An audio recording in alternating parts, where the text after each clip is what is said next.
Hey everybody, Chris here with Kim Steele and Associates. Wanted to do a quick video. Had a mastermind session today, and it was pretty cool. And I think I put up something that I ended up reading earlier that made a lot of sense to me. And the one thing the big takeaway I got from the mastermind session was going into culture. And the thing is, what's really cool about this discussion is it transcends. It doesn't matter if you're in real estate or any business. You know, people that go into business, entrepreneurs in general, there's something special about us to begin with. Not everybody wants to do what we do, but I think where some entrepreneurs fall short is when they're developing and designing what they want to accomplish and how they want to leverage people. They use those terms, leverage people, and they start viewing it from a money perspective instead of a cultural perspective. So the way I've always viewed it is money is a byproduct. If we're doing the right things and we're doing the grind and we're leveraging people, a negative word, if we're grooming those people. So I actually like to say teach, coach, mentor. We're teaching them, coaching them, mentoring them, and actually helping them obtain their dreams, obtain their goals, and actually grind as well. The money's a byproduct. So a lot of our views and the culture that we're building here at Kim Steele and Associates, it came from the Marine Corps. Each one of us, if you've been in the military, if you've been, I would even say first responder units, you've always been in a unit or you've been in that group where you wished it wouldn't break up, you wish you could never leave, but you end up getting orders and go to another unit, and then it turns out sometimes that next unit is just awful. It's just awful, and you start questioning, well, what is it about this unit that makes it suck so much? And what was it about the last unit that was so good that made it so great? This is what I've learned through my 20 plus years in the Marine Corps, and of course a lot of the people on our team are retired or veterans of the military as well. What I've learned is that it absolutely starts from the top.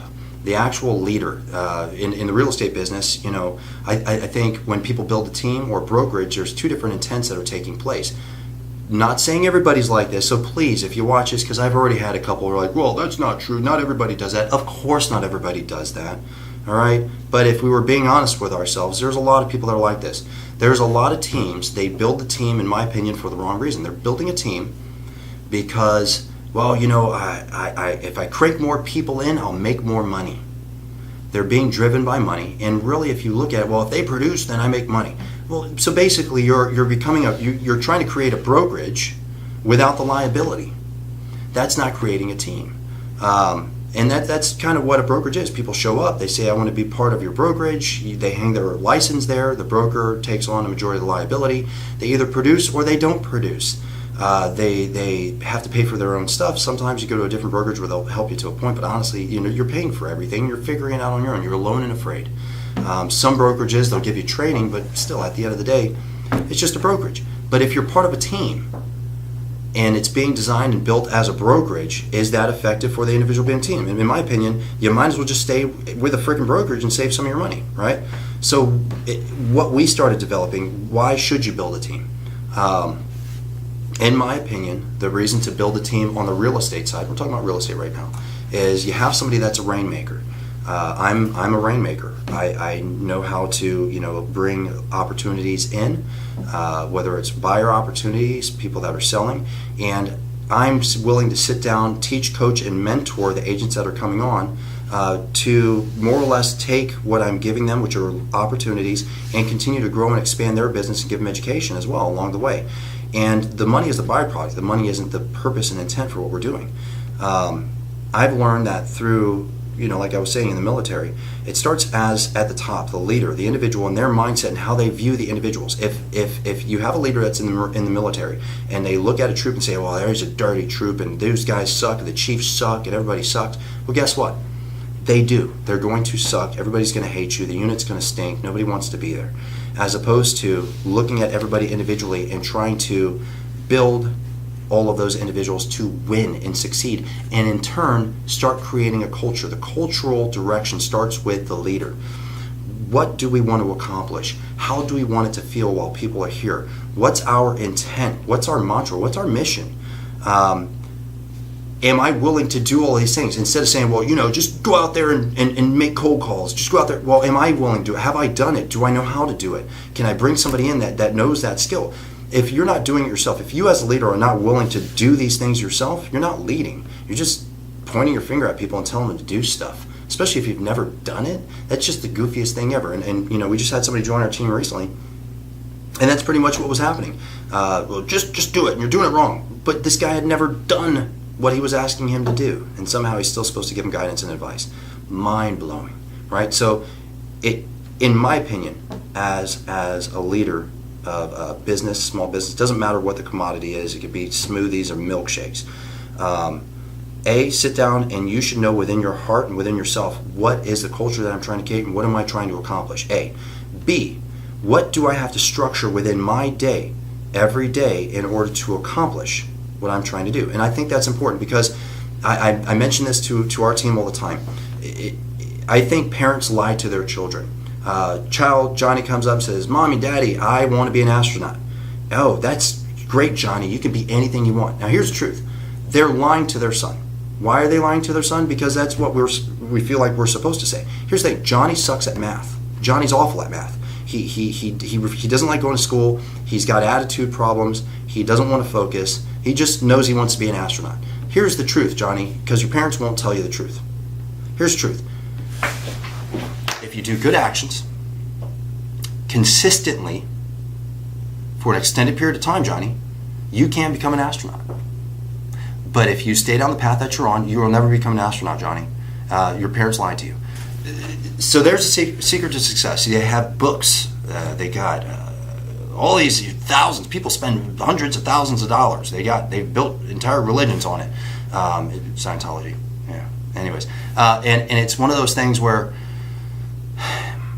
I just gave you the secret to success. Good actions, consistently, over an extended period of time. But I'm not getting enough right now. Maybe you aren't ready. Well, I want to be a bodybuilder. I want to look like Arnold. Okay, you can. Good actions, consistently over an extended period of time. It could take you forever. I want to be a professional athlete. Same thing. Now here's the thing. Even when you do those things, sometimes you still won't become the top 1%. That's just the way it is. But I guarantee you're going to get pretty freaking far. I had somebody, I mentioned that analogy, and they go, well, he was using steroids. Let me tell you something.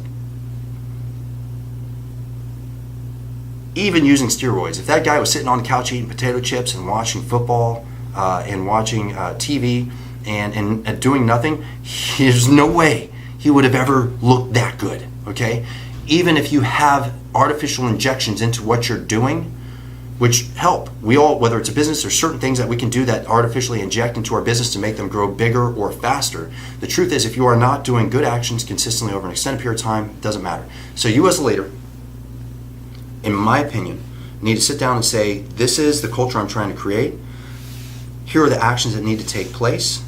And I have to hold myself accountable to those same needed and required actions in order to build this around me.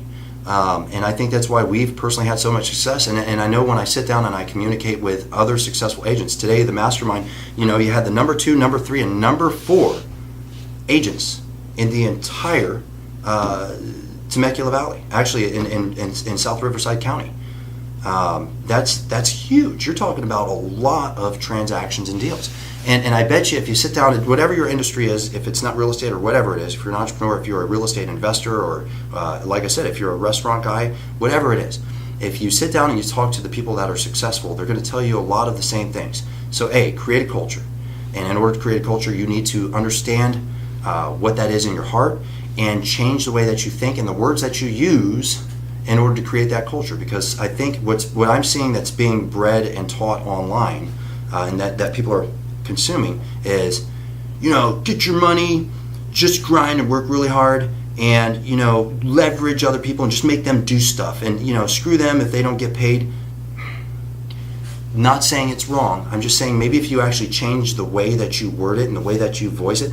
I care about people, and I genuinely do. I care about people. I want them to do extremely well and obtain their goals, and the reason why, I want their families' lifestyles to change. I want to feel that in my heart, that I had a part in that and that I helped them obtain it. And in turn, because I view them of value and I'm creating a culture and I'm holding myself accountable to the same standards that I hold them accountable to as well, I'm leading by example, and in turn, just naturally, they're going to start following. We're creating a culture to where if you come here and you don't fit in, you weed yourself out.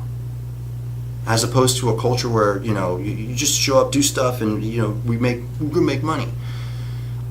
Again, not saying some of the things that you're hearing online or consuming are bad. I'm just saying maybe if we just actually take a heart approach and view it from a different perspective and change the wording a little bit and believe that deep in our hearts, and holding ourselves accountable to those same tasks instead of having an expectation for people that work with us or for us, having a different expectation, maybe you'll get more and you'll create a culture that's going to be more beneficial. In return, the output, the benefit, the byproduct is going to be whatever it is you're looking for. Some people are looking for money. Some people are looking for fulfillment. Some people are looking for peace of mind. Some people are just looking to have a good time. I don't know.